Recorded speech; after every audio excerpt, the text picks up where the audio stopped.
Hello again, and welcome to the 11th edition of my video rant. When you start watching this, you may notice a couple things that catch your eye right away, so I guess I can explain them real quick. You see the fuzz here? This is my Philadelphia Flyers playoff beard. It's a week strong and counting. That's right, I haven't shaved in a week, and I think it's pretty damn furry. And the other thing, this is the jersey from my bar mitzvah, which was already almost 10 years ago. Crazy how the time flies, isn't it? Okay, well, enough about that. I had a lot of comments this week. So many that I actually had to disregard the stupid, pointless ones. Well, I'll still answer 7 of them, and I'll try to do each one quickly and efficiently. So let's get going, shall we? Okay, first off, we have Louis D. I guess that's my cousin again. He's back and writes, "Yo, this is Louis, Dewey's cousin, and I want to say, although I'm having an off year in the NCAA tourney, I'll be back next year to take money from people twice and some 3 times as old as I am. Peaceness again. Your insanely cool cousin, Louis. P.S. Thanks for making the shout out about Cherokee. I'll be doing those things. Reed will not." Okay. Yes, 2 years ago, as a 12-year-old, my cousin won the office NCAA pool. It's something I wrote about on my non-hockey topics if you want to check it out. And yeah, it was pretty good. Beat all those older guys. Not bad. And yeah, Reed won't be doing those things. Reed is a moron. I'll be talking more about him later because I think Lewis comments again. Okay, next up we got 4 Popped Collars, who says, "Dewey, I love you. You should start a porn website called Muck Talk About expletive deleted, where you do power rankings on your favorite porn stars and do commentary over porn shoots. Imagine the possibilities. You're a favorite celebrity." Judging by the name 4 Popped Collars, this must be Josh Stoutman, the former president of my fraternity, who was an internet sensation for a shirt where he wore 4 popped collars, as the name suggested, and the entire world hated him and thought he was a douchebag without even knowing him. Yes, go internet. As for your idea, that would be pretty cool. Porn is great. Maybe I'll think about doing it. Let's move on. Oh, by the way, the expletive, yeah. Let's say it rhymes with puck, and it starts with F, and it rhymes with fire truck. Figure it out. Very subtle, right? Next. Okay, next. Physide206. Oh, he's back again. "You make a good point about Lidstrom, but still, Bork got 5 Norrises in 22. Lidstrom is about to get 6 Norris trophies in 16. More to my point, plus Bobby Orr would not be able to get the amazing numbers he did during the present day and the way the game is now, let alone the fact that you can see how important Lidstrom is to his team. They were horrible while he was out of the lineup. With or without Bork, his team sucked until he was traded to an already great Avalanche team. So F Bork, Ovechkin for president." Alright, this is where I'm going to tell you where you're wrong. Bork was the victim of a cheapskate owner while he was a Bruin. Like, his prime and Cam Neely's prime were completely wasted by Jeremy Jacobs, who is still the owner today and just refuses, back then and still does today, refused to spend money to build a contender. And in spite of that, they made the finals twice, in 1988 and 1990.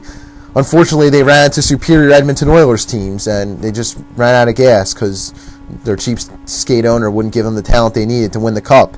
And yeah, his team sucked while he was on there. Are you kidding me? At one point, the Bruins made the playoffs 25 straight years. I actually think it was 27 straight years. Something like that. And Bork was on there for most of those years. His team sucked. Yeah, okay. Wow. Also, you might want to stop spelling Lidstrom's name with an N. You spell it Lindstrom. There's no N in Lidstrom. Lidstrom. Got it?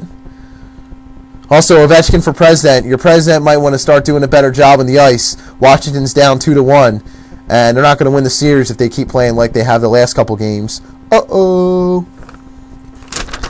Next up, Goldberg Rules said, "Physide206, it's clear that you are either a moron or only 6 years old. Bobby Orr is the best hockey player ever to live. He changed the game and redefined the position. Take your mommy's tit out of your mouth long enough to name a player that could take Orr off the puck. He could play in any era. Don't even respond because you are a factless moron. Instead, find some film of Orr and watch when you turn And when you turn 10, then you can respond, P.S. Let's go Flyers! Okay, some great points there by this guy named Goldberg Rules.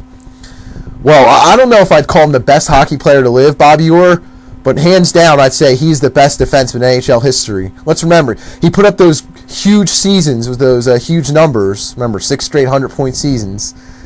And that was not the 1980s. That was the 1970s, where scoring wasn't completely out of control like it was in the 1980s. I'm not sure if Gretzky scores 216 points in the 1970s. I mean, he still could, but we won't know. And, yeah, he could play in any era. And you know what? Maybe 5Side206 is a factless moron, because as I mentioned earlier, he said Ray Bourque's team sucked when they made the playoffs almost every year of his career. Yeah. And I agree. Let's go Flyers. Next up, Louis D is back. Dear Dewey, I have a mooch problem and I need your help. This weekend at Applebee's, a friend of mine whose name I will not say is Reed. There's Reed. Lost my $20 after he needed me to pay for him, and he owes my friend Alex over $2,000 from the past week. I need help. Peaceness, your insanely cool cousin, Lewis. P.S. Perry helped type this. Yeah, that's right. Lewis made sure to take extra time to call me to tell me that Reed lost his $20 because, yeah, Reed's pretty bad. And another question, a question about Reed. So, with what I just read, is that accurate? How does a 14-year-old kid owe someone $2,000? How does a 14-year-old kid have $2,000? Lewis, you're gonna have to explain that one to me. Let's move on. Moses writes, would you let a hooker take a steamer on your chest if it meant you could get laid by your favorite actress for a week? How about letting a girl take a dump on your face, saran wrap over the face for obvious protection purposes? In return, you could bang any girl you want every year for a day. I would. Is this serious? Oh, hell no. You kidding me? That's disgusting. What the hell's wrong with you? Oh, man. Oh, dude, whoever wrote this, whoever you are sick, man. You are really sick to suggest those things. Please get help immediately. That is nasty. Oh, man. I don't care what the return is. I am not letting someone crap on my face. I'll just put it that way. I am not letting someone crap on my face. No. Oh, gross. Really gross. Let's move on. It appears our final comment isn't really that gross. What are the most popular sticks in the NHL, used in the NHL, and which do you prefer? That's written by Dragonomics. Very good question. For this, I consulted my brother Ryan, who's an equipment guru, you could say. He follows it a little closer than me, so I asked him. He said the Warrior stick is very popular now, and I looked on their website, and a lot of really good players use it, namely Zdeno Chara, Sergei Fedorov, Alexei Kovalev, Brendan Shanahan, among others. They're like the biggest names. Easton's always big, of course. They have their model, the Synergy. Danny Briere, Chris Drury, Peter Forsberg, Danny Heatley, Jerome McGinley, Nicholas Lidstrom, Joe Sakic, Henrik Zetterberg. A lot more guys used than that, but those are probably the biggest names. And one thing Ryan told me that's surprising, the Easton Stealth, I guess it's a newer stick, is better than the Synergy. I'll have to try that out. And then, of course, there's Reebok. A lot of players use that, including two of my least favorites, Sidney Crosby and Martin Brodeur, as well as a few guys I'm indifferent with, Marty Turco, Roberto Luongo, Pavel Datsyuk, Jazz Jaguar, Dion Phaneuf. Good lineup there. As for me, I use CCM Vector. A lot of guys use CCM. It's I think I have the Vincent Lecavalier curve on my indoor stick, and might even have that on my outdoor stick too. I'm not sure, but I use the CCM Vector, 2 different versions, inside and out. Good stick. All right, that's all for this week. Keep the questions going. Of course, always has to be something sexually related. Whatever. I'll answer them. Peace out. See you next week.